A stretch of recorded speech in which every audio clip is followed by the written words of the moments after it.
Hi friends, कसे आहात तुम्ही? आय होप तुम्ही सर्व खूप छान असाल। आज असा मस्त पाऊस पडत होता, छान वातावरण झालं होतं आणि ना मला असं वाटत म्हणजे घरामध्ये जेवण तर बनवून झालेलं आहे, पण मला ना असं एक चटपटीत काहीतरी खमंग झटपटीत बनणारं काहीतरी खायची इच्छा झाली होती। म्हणून मग मी डिसाईड केलं की आज आपण बनवूया टोमॅटोची चटणी। ओके, आणि ह्या चटणीला आपण सगळ्यांना माहितीच आहे काय इंग्रेडियंट्स लागतात। वेल, टोमॅटो, कोथिंबीर, कांदा लागतो फोडणीला। टोमॅटो, कांदा, कोथिंबीर, कढीपत्ता हे सगळे इंग्रेडियंट्स मी व्यवस्थित धुवून घेतले। त्यानंतर आपली कढई ठेवली मी तापायला। कढई तापायला ठेवल्यानंतर मी हे इंग्रेडियंट्स बघा कापून घेतलेले आहेत, बारीक चिरून घेतलेले आहेत व्यवस्थित। टोमॅटो, कांदा, मिरची, कढीपत्ता आणि कोथिंबीर हे सगळं आपल्याला लागणार आहे आपल्या फोडणीसाठी। आणि शेंगदाण्याचा कूट इज ऑप्शनल, तुम्हाला जर यूज करायचं असेल तर तुम्ही यूज करू शकता। त्याच्यानंतर आपल्याला फोडणीसाठी जिरं नाही लागणार, मोहरी लागणार आहे फक्त।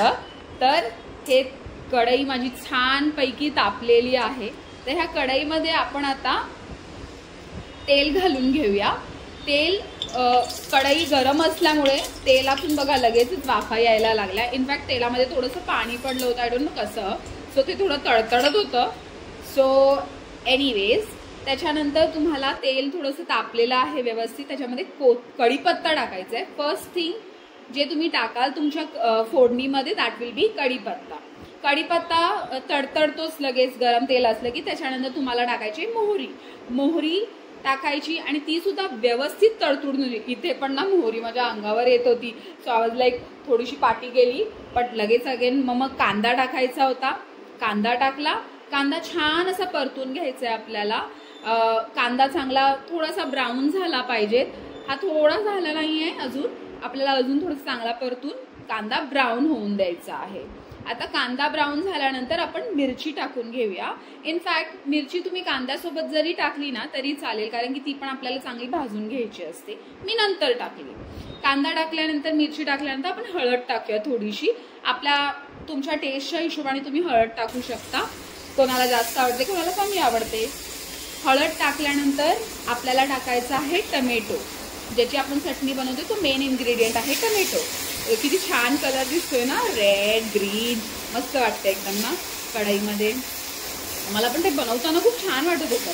सो आता हे टोमॅटो आपले टाकून झाले की आपल्याला हे पूर्ण व्यवस्थित परतून घ्यायचं आहे। आणि इथे ना माझ्या हाताला थोडा चमचा भाजला होता, म्हणून मी ठेवून दिला चमचा, थोडंसं गार केला आणि परत यूज करायला घेतला। आता असो, आपल्याला टोमॅटोची चटणी छान अशी व्हायलाच आलेली आहे। आपलं टोमॅटोची चटणी आपल्याला छान परतून घ्यायची आहे। ती एक्स्ट्रा काही पाणी वगैरे घालायची गरज नाही आहे टोमॅटोमध्ये, कारण की टोमॅटोला स्वतःचंच पाणी असतं, सो ते थोड्या वेळाने त्याचं पाणी सोडणारच। So you will come to know, ते पाणी सोडायला लागलं आणि थोडंसं असे त्यांचं एक जीव झालं ना टोमॅटो, की आपल्याला कळून जातं ती भाजी शिजलेली आहे, टोमॅटोची चटणी बेसिकली झालेली आहे।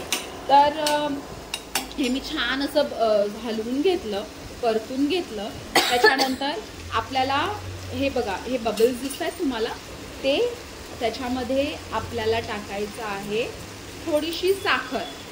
साखर ऑल्सो इज ऑप्शनल, ज्यांना वाटतं ते साखर टाकतात, ज्यांना नाही ते नाही टाकू शकतात, नाही टाकलं तरी चालेल बेसिकली। त्याच्यानंतर थोडंसं मीठ टाकायचं आहे आणि आपल्याला हे सगळं व्यवस्थित हलवून घ्यायचं आहे।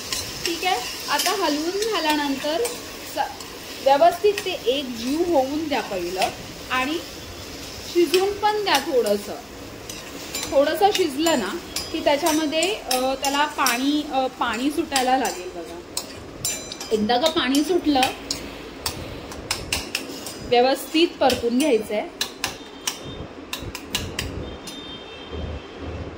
परतवून झाल्यानंतर हे बघा, हे पाणी सुटलं, जसं मी तुम्हाला बोलले, त्याला पाणी सुटलं की समजून जायचं आपल्या टोमॅटोचं जी चटणी आहे ती ऑलमोस्ट बनायलाच आलेली आहे।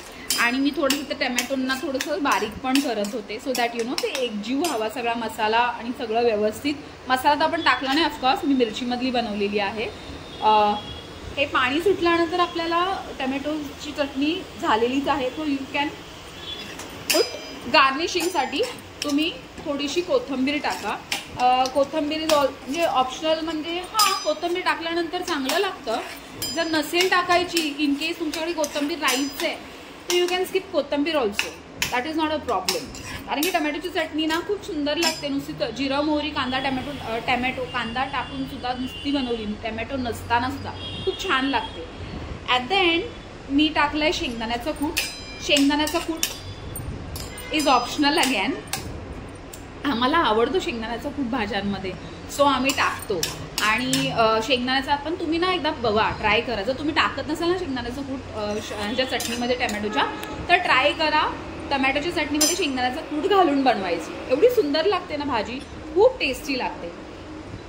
त्यामुळे हे नक्की ट्राय करा. आपली टमॅटोची चटणी जी आहे ही रेडी झालेली आहे आणि ती मी खाणार आहे चपातीसोबत. ओके, तर ती चपातीसोबत मी खाईन आणि तुम्हाला टेस्ट पण करून सांगेन की कशी झालेली आहे ही चटणी. ओके, मी छोटासाच मॉसल घेतलेला आहे, तुकडा, बेसिकली घास बोलतो आपण, तर तो घेतला आणि मी खाऊन बघितलं. It was amazing.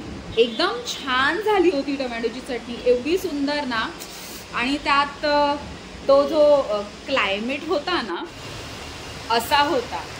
So I was just enjoying the tomato का चटणी विथ चपाती. माझं चॅनल म्हणजे माझा हा व्हिडिओ जर तुम्हाला आवडला असेल तर प्लीज माझ्या चॅनलला सबस्क्राईब करा. त्याच्यानंतर बाजूला एक बेल आयकन आहे, त्याच्यावरती पण तुम्ही क्लिक करा, ऑल करा. Like, share, comment and subscribe.